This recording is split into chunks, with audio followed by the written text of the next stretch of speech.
Baik, bismillahirrahmanirrahim. Alhamdulillahirabbil alamin.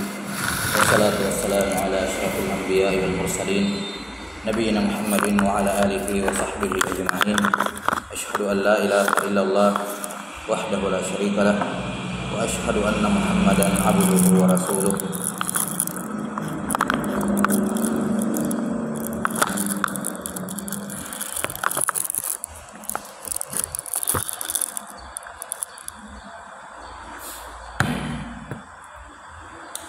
Allahumma la ilma lana illa ma 'allamtana innaka antal alimul hakim. Amma ba'd. Nawasil fi syarh kitab al-waraqat lil Imam Abdul Malik bin Abdullah bin Yusuf Asy-Syahir bi Imam al-Haramain al-Mutawaffa sana 78 wa 400 min al-Hijrah an-Nabawiyyah.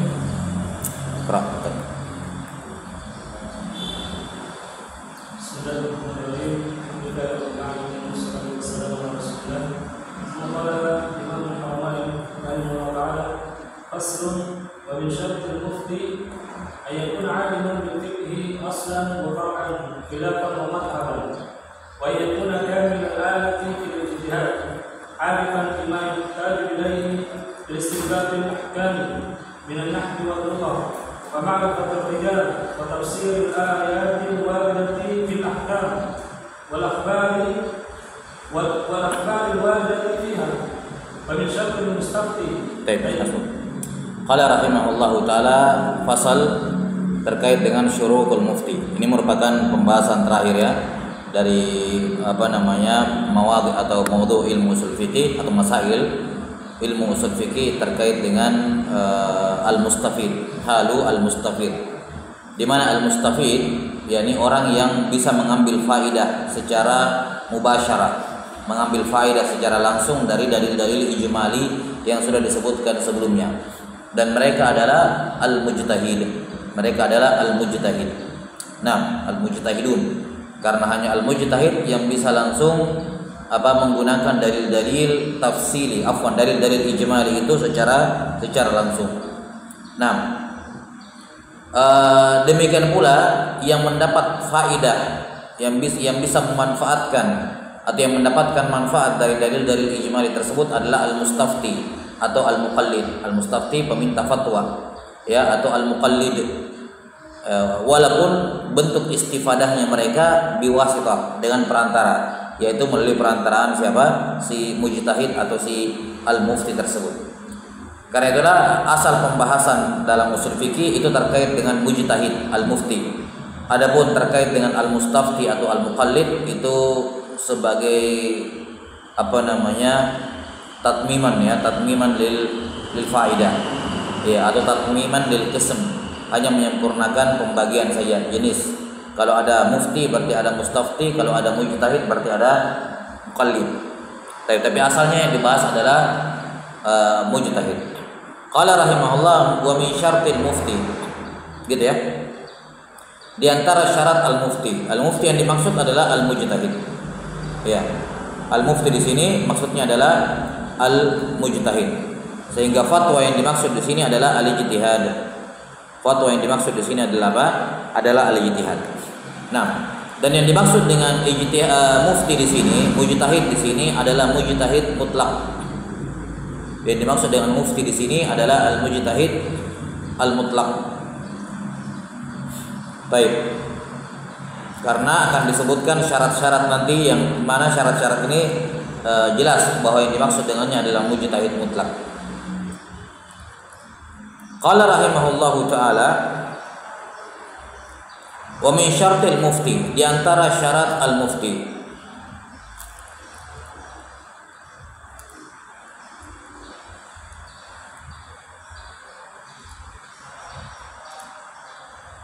sebelumnya. Apa itu fatwa? Al-mufti isim fa'il dari afta yufti mufti. Yang dimaksud dengan al-fatwa atau al-ifta ya, afta yufti iftaan ya. Ifta. Yang dimaksud dengan ifta adalah al-ikhbar bil hukmi syar'i al-muta'allaqi bihaditsatin waqi'atin min ghairi ilzam al-ikhbar bil hukmi syar'i al-muta'alliqi bihaditsatin waqi'atin min ghairi ilzam. Ifta atau bahasa Indonesianya fatwa gitu ya, adalah pengabaran tentang hukum syar'i. Pengabaran tentang hukum syar'i yang terkait dengan suatu kejadian yang terjadi, bihadisatin waqi'atin, yang terkait dengan kejadian yang terjadi, min ghairi ilzam. Min ghairi ilzam di sini muta'alliq ke al-ikhbar. Jar majrurnya muta'alliq ke ikhbar, yakni pengabarannya tersebut tidak bersifat mengharuskan. Tidak bersifat apa? Mengharuskan. Ini al-ifta atau fatwa. Jadi kalau seorang mengabarkan ya suatu hukum syar'i di sini ya kembali kepada hukum syar'i yang 5. Ya, wajibkah, haram, halal dan seterusnya ya. Apa sunnah, mubah, makruh, haram, kembali kepada hukum yang 5. Nah, pengabaran tentang hukum syar'i, kalau seorang mengabarkan suatu hukum dari suatu hadisatin waqi'ah, suatu kejadian yang terjadi, jelas ya, tanpa bersifat mengharuskan, tanpa mengharuskan orang lain untuk menerimanya, maksudnya min ghairi ilzam, tanpa mengharuskan orang menerima pengabarannya, itu namanya fatwa. Dia memberi fatwa. Di mana fatwa ini bisa lahir dari pertanyaan, yakni jawaban dari pertanyaan ataupun tidak. Jadi bukan syarat dikatakan fatwa itu kalau menjawab pertanyaan. Pokoknya kalau dia mengabarkan tentang hukum syar'i terhadap suatu kejadian dan tidak bersifat mengharuskan, maka itu fatwa. Baik dia dalam sementara menjawab pertanyaan atau dalam pelajaran dia menyampaikan hukum, ya, atau tanpa ada permintaan. Dari definisi ini kita bisa mengetahui bahwa pengabaran terkait dengan hukum-hukum selain syar'i itu bukan fatwa. Jelas ya? Pengabaran ya yang tidak berhubungan atau bukan berupa hukum-hukum syar'i itu bukan fatwa. Misalnya seorang ulama nahwu ditanya tentang nahwu, dia jawab, itu bukan fatwa, itu hukum lughawi, bukan hukum syar'i. Atau seorang matematikawan ditanya soal matematika, dia jawab, nah ini enggak, ini bukan fatwa, ini namanya, kenapa? Karena itu bukan hukum syar'i tapi hukum akli. Nah, jadi fatwa itu harus hukum syar'i pada salah satu dari 5 itu. Kemudian pertanyaannya atau pengabarannya itu yang dia sampaikan hukum syar'inya terkait dengan kejadian yang terjadi. Ini untuk mengecualikan pertanyaan atau jawaban dari suatu pertanyaan istilahnya soal iftiradiyah, ya, kejadian yang iftiradiyah, kejadian yang tidak terjadi. Itu bukan fatwa. Itu bukan fatwa. Saya ada seorang bertanya, seandainya seperti ini, seandainya tidak terjadi, atau bagaimana kalau kejadian seperti ini padahal tidak terjadi, maka jawabannya nggak disebut fatwa. Jawabannya tidak disebut fatwa, karena fatwa itu terhadap suatu kejadian yang terjadi. Kemudian min ghairi ilzam ini untuk membedakan fatwa dengan hukum. Kalimat min ghairi ilzam untuk membedakan fatwa dengan hukum. Fatwa dikeluarkan oleh mufti, oleh mujtahid, sementara hukum dikeluarkan oleh qadhi, hakim di pengadilan. Hakim juga ketika memutuskan perkara sengketa atau yang semacamnya, dia juga mengabarkan hukum syar'i yang terkait dengan kejadian yang terjadi. Sama, datang orang ke pengadilan agama misalnya, kemudian ada sengketa, ya, atau ada clash antara suami istri, kemudian datang dimediasi dan semacamnya, kemudian si hakim memutuskan, maka keputusan hakim ini juga pengabaran hukum syar'i yang terkait dengan kejadian yang terjadi. Bedanya dengan fatwa apa? Kalau pengabarannya hakim itu bersifat ilzam, mulzim, dia bersifat mengharuskan. Artinya kalau tidak dilakukan, tidak diterapkan keputusannya hakim, ya orangnya dipenjara, dihukum atau yang semacamnya. Karena keputusannya hakim memiliki muatan hukum istilahnya, memiliki kekuatan hukum. Jadi beda kalau misalnya si mufti mengatakan ada misalnya suami istri datang kelas gitu ya. Terus mereka datang menanyakan apa hukumnya ucapan suami saya ini. Kata si mufti itu jatuh talak 1. Jelas ya? Atau misalnya sudah jatuh talak 3 misalnya, sudah jatuh talak 3. Mufti. Kemudian datang ke pengadilan mengatakan jatuh talak 3. Maka ini beda hukumnya. Ucapan si mufti tidak bersifat mengharuskan. Artinya dia bisa cari pembanding, dia bisa cari apa istilahnya second opinion ya, opini dari ulama lain atau mufti lain bisa.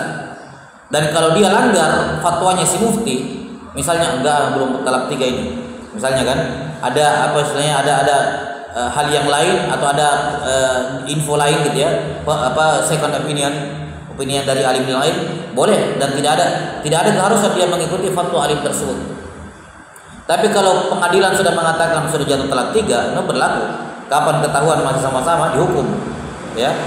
Karena keputusannya hakim bersifat mengharuskan. Itu maksud kalimat ulama bahwa hukmul hakim yulzim wa fatwal mufti ghairu la yulzim. Maksudnya begitu. Hukum seorang hakim itu bersifat lazim, mengharuskan. Ada hukuman kalau tidak diterapkan. Sementara fatwa seorang mufti la yulzim, tidak bersifat mengharuskan. Baik, wallahu alam bissawab. Sudah ya, ini perbedaan antara fatwa dengan al-hukum, dan ini penting dipahami, dan banyak terjadi kekeliruan yang besar gara-gara tidak bisa membedakan antara hukum dengan fatwa. Ketika menjadikan fatwa sebagai hukum atau menjadikan hukum sebagai fatwa, maka ini akan timbul kerusakan. Misalnya seorang bertanya kepada gurunya tentang pernikahannya kayak tadi, terus gurunya jawab seperti ini, terus dia tidak terapkan, kemudian dia disikapi misalnya, ya. Atau misalnya seorang guru dia mentahdir atau memboikot seseorang individu, terus muridnya tidak mengikuti, lantas disikapin atau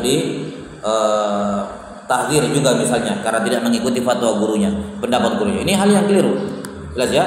Karena pendapat mufti itu tidak bersifat ilzam mulzim ya, tidak bersifat mengharuskan, dalam artian tidak ada hukuman bagi yang melanggar, bagi yang tidak mengikuti fatwa tersebut.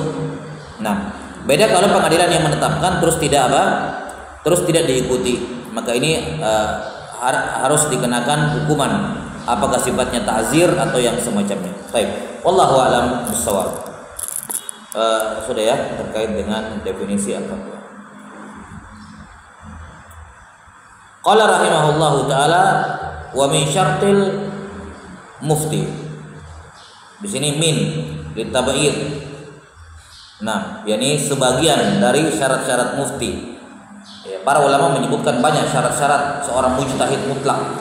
Di sini hanya disebutkan sebagiannya, dan ini merupakan syarat yang penting atau syarat yang terpenting. Syarat-syarat yang terpenting. Wa min syartil mufti an yakuna aliman bil fiqhi aslan wa far'an khilafan wa madhhaban. Syarat seorang berfatwa, ya, yakni mufti, maksudnya apa? Mujtahid maksudnya. Syaratnya adalah dia harus alim, memiliki keilmuan yang meluas mendalam terkait dengan fikih, baik asal maupun fara'. Paham ya, asal fara' ya? Asal itu masalah-masalah utama dalam fikih, kemudian fara' itu diantara bentuk konsekuensi atau tatbiknya. Nah, misalnya kalau dikatakan menyentuh perempuan membatalkan wudu, perempuan ajnabiyah membatalkan wudu, itu asal. Fara'nya batal wudunya yang menyentuh atau yang disentuh, itu fara' namanya. Ya kan, fara' mentafriq, masalah asal. Batal wudunya bagi yang menyentuh atau yang disentuh. Misalnya. Sudah ya? Dan seterusnya.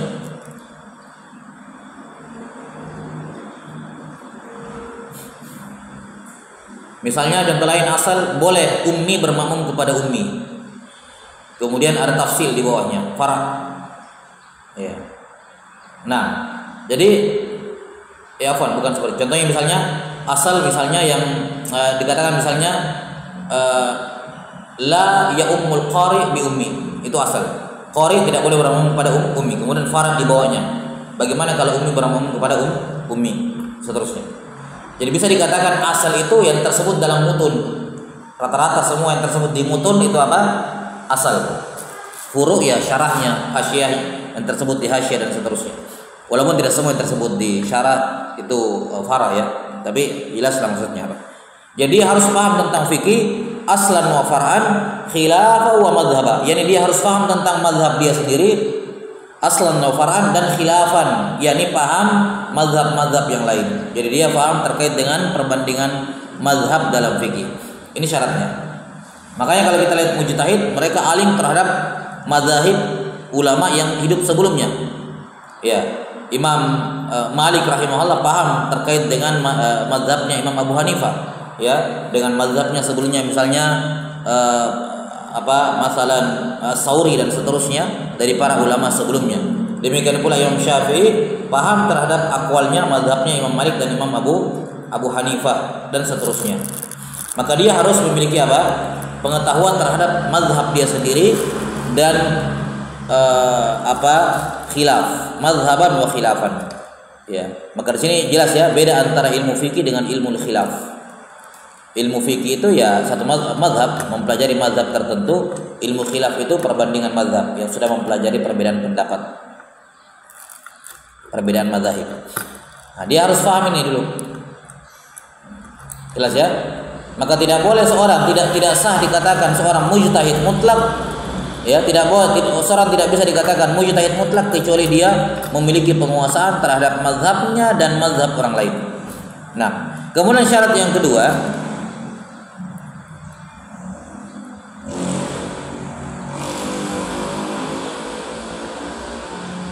kemudian sebelumnya disebutkan di sini oleh al-musannif rahimahullahu taala ayyakuna aliman, dia mengetahui. Yang dimaksud dengan mengetahui di sini aliman bil quwwati au bil fi'il. Dia alim bil quwwah au bil fi'il. Yani alim bil quwwah artinya dia tahu betulan, dia sudah paham betulan, dia tahu betulan, atau alimun bil quwwah. Bil quwwah artinya apa? Dia ditanya sesuatu permasalahan, dia tidak tahu jawabannya tapi dia bisa cari tahu. Dia punya kemampuan untuk mencari tahu, sehingga seakan-akan dikatakan dia tahu semuanya. Karena apa-apa yang dia tidak tahu dia bisa cari tahu. Itu namanya alimun bil quwwah. Jadi imma alimun bil fi'il wa imma alimun bil quwwah. Baik.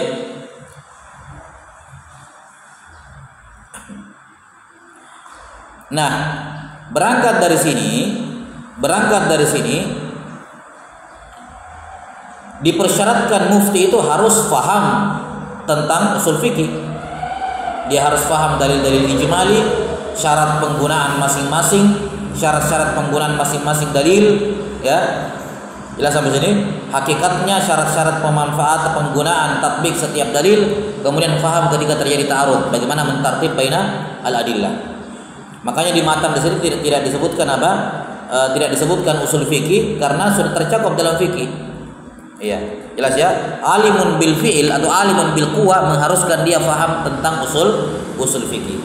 Karena kalau dia tidak tahu sesuatu, kalau dia alimun bil quwwah, dia bisa cari tahu. Nah, bagaimana cara dia cari tahu kalau dia tidak paham usul fikih? Paham ya? Jadi alat untuk mencari tahu suatu hukum fikih adalah usul fikih. Dan ini sudah tercakup dalam kalimat alimun bil fiqhi. Alimun bil fiqhi. Baik, wallahu a'lam bis-shawab. Dan bisa jadi ada yang dimaksud dan bisa jadi kalam al-musannif rahimahullah aslan wa far'an di sini bisa jadi ya, tapi la bas mungkin ya. Aslan yakni usul fikih, far'an yakni furu' fikih. Bisa jadi yang dimaksud di situ aslan wa far'an itu seperti itu. Wallahu a'lam. Iya. Sudah ya? Jadi bisa jadi maksudnya ayyakuna aliman bil fikih aslan yakni usul fikih wa far'an yakni furu' al-fikih. Al-fikih ya, bisa jadi maknanya juga seperti itu. Labas, intinya maklum. Dari syarat yang pertama ini difahami bahwa dia harus paham usul fikih dengan mendalam, dengan penguasaan yang baik, yang sempurna, dan dia harus faham terkait dengan dia harus tahu semua masail fiqhiyah. Semua masail furu' al-fiqhiyah, masail fiqhiyah, masalah-masalah usul dalam fikih, ya, dia harus tahu semuanya. Imma tahunya bil quwwah, dia tahu betulan, atau tahunya bil fi'il, yakni dia bisa cari tahu kalau dia tidak tahu. Baik. Ini syarat yang pertama. Dan di sini kalimat al-khilaf, khilafan wa madhaban, ini khilaf mencakup khilaf dalam internal madhabnya atau khilaf di antar madhab. Jelas ya, antar madhab satu dengan madhab yang lain. Jadi dia tidak hanya menguasai khilaf antar madhab, tapi internal madhabnya pun dia tahu. Karena itulah perhatikan, ini faedah yang penting, bahwa ketika seorang belajar madhab dengan baik, belajar fikih madhab dengan baik, madhab apapun, dia pelajari usul madhabnya, ya, apa-apa yang utama dalam madhabnya, dia mempelajari khilaf internal madhab, paham ya? Maka itu akan, kalau dia kuasai madhabnya, akan sangat mudah bagi dia untuk mempelajari madhab yang lain, ya, mengetahui madhab yang lain maksudnya. Kenapa? Karena ketika dia mempelajari khilaf internal madhab, ya, saya tidak bisa pastikan ya, cuman sebagian besar atau hampir pendapat tidak ada satupun pendapat dalam mazhab tertentu kecuali di internal mazhab ada yang berpendapat dengannya. Misalnya kayak pembatal wudu. Pembatal wudu dalam mazhab Syafi'i cuma 4 misalnya. Ya kan? Selain daripada itu bukan. Tapi ketika dia mempelajari khilaf dalam mazhab, bahwa ternyata Imam Nawawi ikhtiar, beliau memilih makan daging unta membatalkan wudu. Nah, ini kan mazhabnya siapa? Hanabilah. Jadi kalau dia belajar Hanabilah, oh ini tidak akan sulit karena dia sudah kenal itu pendapat ketika mempelajari internal mazhabnya sendiri. Jadi hampir misalnya dalam satu masalah, ini Syafi'iyah nih, pendapatnya Malikiyah beda, pendapatnya ini beda, pendapatnya ini beda. Nah, itu pendapat-pendapat di luar mazhab Syafi'iyah itu biasanya sebagian besarnya akan ada ulama Syafi'iyah yang berpendapat dengannya. Sehingga kalau orang belajar mazhab dengan baik, ya, secara sempurna, secara luas, ya, termasuk khilaf internal mazhab, dia akan secara tidak langsung juga mempelajari pendapat-pendapat dari mazhab yang lain. Wallahu a'lam bishawab. Sudah, ini syarat yang pertama dan ini syarat yang terpenting ya, syarat yang terpenting. Yang kedua, wa an yakuna kamilul qala rahimahullah wa an yakuna kamilal alati fil ijtihad. Syarat yang kedua, si mujtahid harus punya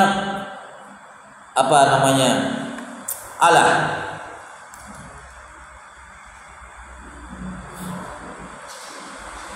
kemampuan yang sempurna, istilahnya? Ya, dia harus punya peralatan yang dibutuhkan, yakni kemampuan yang dibutuhkan untuk berijtihad. Kamilul alat.